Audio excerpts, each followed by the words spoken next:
Go for it. Ready? Yep. All right. So today I'm going to explain how automatic works. Some of it you're going to have to imagine because some of the parts are like over on the other bench over there. Okay, so in an automatic transmission you have what's called planetary gear sets. This is your forward planet. This is your low and reverse planet. You need two things applied. Either two things driving or one thing driving and one thing holding. Okay, so I've chosen the 4L60E because the gear train in this is really easy to catch on to. All right. So it starts off. This is your input drum. In your input drum, imagine if you will, they're not there right now, but you have some forward clutches and some overrun clutches. You have some 3/4 clutches in here as well, and then you have a reverse input drum over here, which splines onto this. That reverse input drum also is responsible for second gear and fourth gear. All right, so I'm going to name off the parts and I'm going to put it together and I'm going to show you. We're going to start with the output shaft. You have an output shaft. You have the low and reverse ring gear. All right, okay. You have the low and reverse planetary gear. All right. Just bear with me, people. What the hell?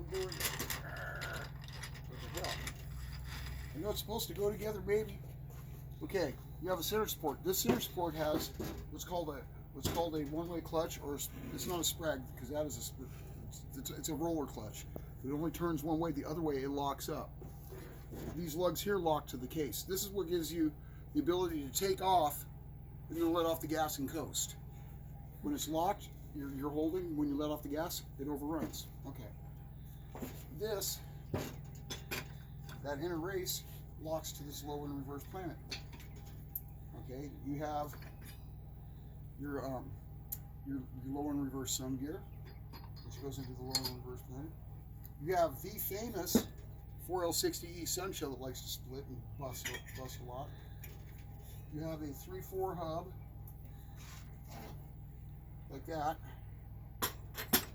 which is another ring gear. You have the forward planetary gear. Okay. And this is all held together with this little snap ring right here. I don't know if I want to put it in. Here, show that. It's a little tiny snap ring that holds all this together. I already dropped it in there. I don't know, it's a magnet. Alright, so just bear with me. I'm almost there to show you how the gear train works. By the way, I want to shout out to my buddy Jeff. Thanks for getting me some snap ring pliers finally.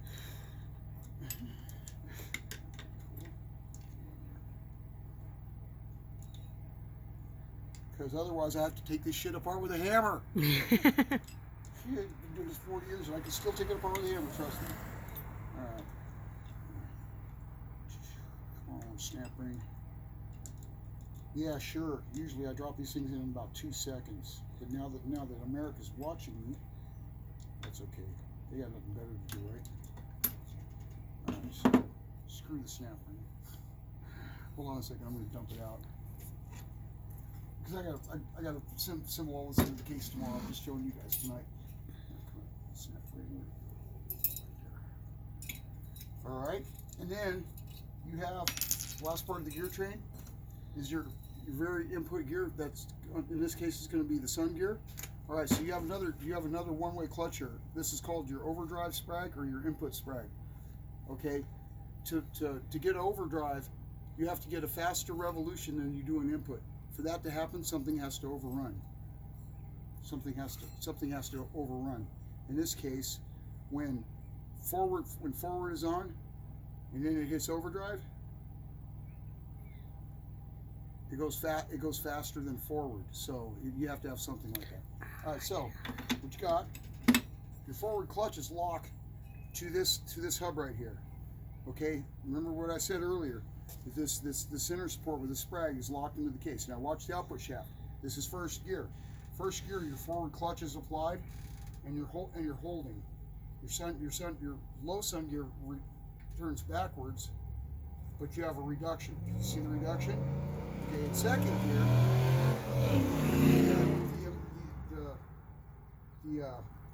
the reverse input drum, a band comes on and grabs a reverse input drum. When it does, it stops the shell from turning. Now you have second gear. See how the speed got a little bit faster? Third gear is always simple, direct. They just lock this to this. This in here is the 3/4 hub, forward, and 3/4 do the same thing. Now, get overdrive, that band comes back on, grabs the shell, 3/4 is now the driving clutch, is actually propelling the vehicle. Now what's happening to forward? It's overrunning through this sprag. See me holding? Yeah, can you just come up with it? If you see me holding it, you can see that I can actually rotate through it because of the sprag, because forward is still applied. They keep forward applied, that way when you do a kick down, all that has to happen is you drop this band and you're back in third. Now reverse is real simple. In reverse, once again, this time you have a clutch on at the same time.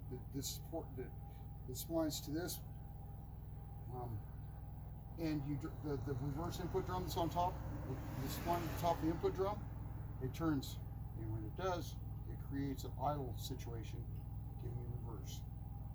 That is how you get four speeds out of 2 planes. Actually, you can get about 6 depending on if you can hold enough stuff or drive enough stuff. All right, this has been another Gearhead production. Subscribe. Love you.